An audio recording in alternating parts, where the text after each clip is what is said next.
Welcome. My name is Edin Kuskovic, and today I want to talk about the most talked about topic of the year, passive income. We've all seen the ads on Facebook or YouTube of guys and girls just hanging out on the beach, collecting checks, saying that they're just making money somehow on the internet, or they got a bunch of real estate, and if you just sign up for their course and pay them a few $100, they're going to show you exactly how to do it. So today I want to talk about active versus passive income. What is passive income? And is there really such a thing as passive income? And then we're going to talk about how you and I can actually get passive income without having to pay for these super expensive programs that we see on the internet. All right. So active income is the thing that we all hate. It's doing work to make money. Having a job, for example, is active income. We have to go in and do whatever it takes to collect a paycheck. It's very active. We're trading time for money, and therefore we don't like it. We don't have the freedom to go and hang out on the beach like we see in these ads. On the flip side, passive income is the idea of having money come in. Some people call it mailbox money.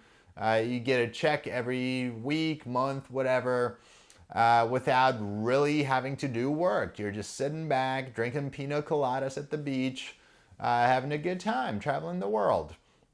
However, what we don't see in a lot of these ads, and what nobody really tells us, is that in order to get that passive income, we have to put in a lot of work.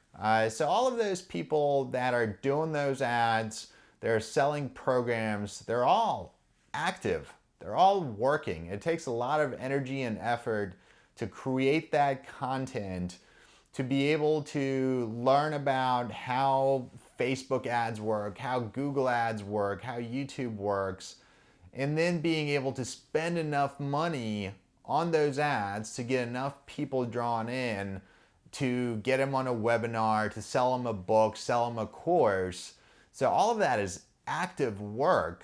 And they also, when they're traveling and they're shooting these videos and pictures and all that stuff, all of that is active work. So don't think that they're just hanging out not doing anything. They're all working in order to make money. They're just selling this idea that it is passive and therefore you should sign up for their course. The other side of that is real estate. A lot of people look at real estate as a passive investment, and to some extent it really is. However, it also is active.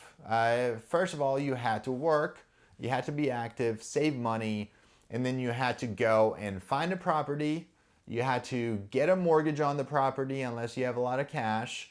You had to close the deal. You had to find tenants. You had to make repairs. And then you have to actively be on top of it so that your rental property doesn't fall apart. So there's a lot of work that goes into rental properties. All right, so not here to scare you or make you think that it's not possible to have passive income. It's just that into every passive income stream, there's some sort of active work that goes into it. And now, after having that conversation, what do we do? How do we get passive income? Or should we just forget about it? And the answer is a lot simpler than most of us make it seem to be.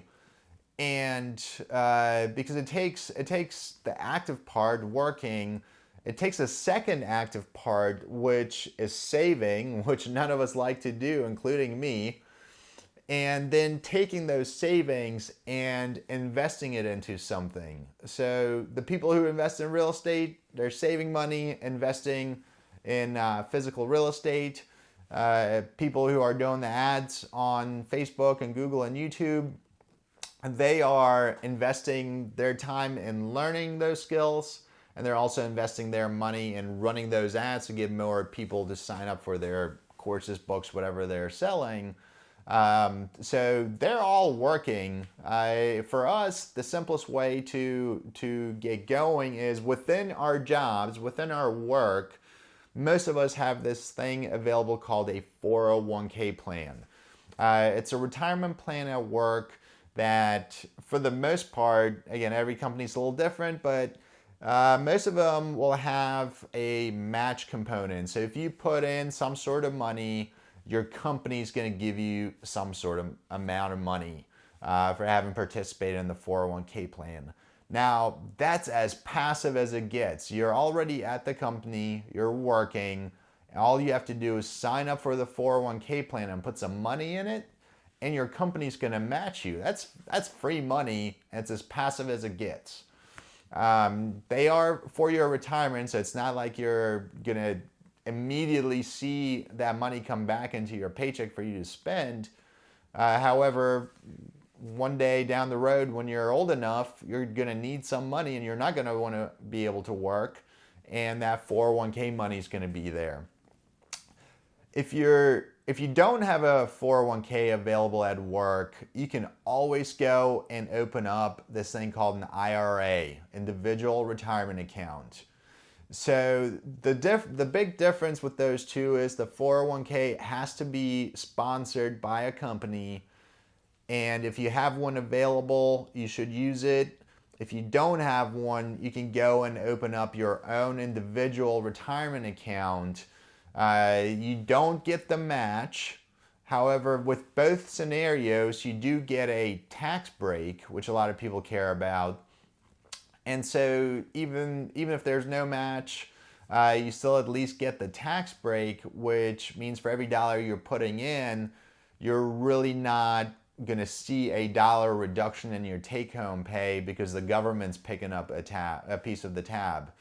So it's a huge benefit, and it's the easiest way to channel some money. So that tax benefit is actually passive income as well, if you think about it that way.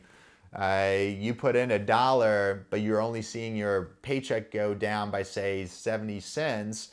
That 30 cents in tax savings is really passive income. And then what do we do with that money? Once that money's inside either a 401k or an IRA, you're going to have options to invest that money. So again, all the people that we see on these ads on the internet at cocktail parties are talking about passive income. They're all doing some sort of work and they're investing something, whether it's time or money. And that's what you have to do as well. You got to put some money into some sort of vehicle, like a 401k or an IRA, and then invest it. And even if you don't truly believe in stocks, historically, stocks have been a very good investment.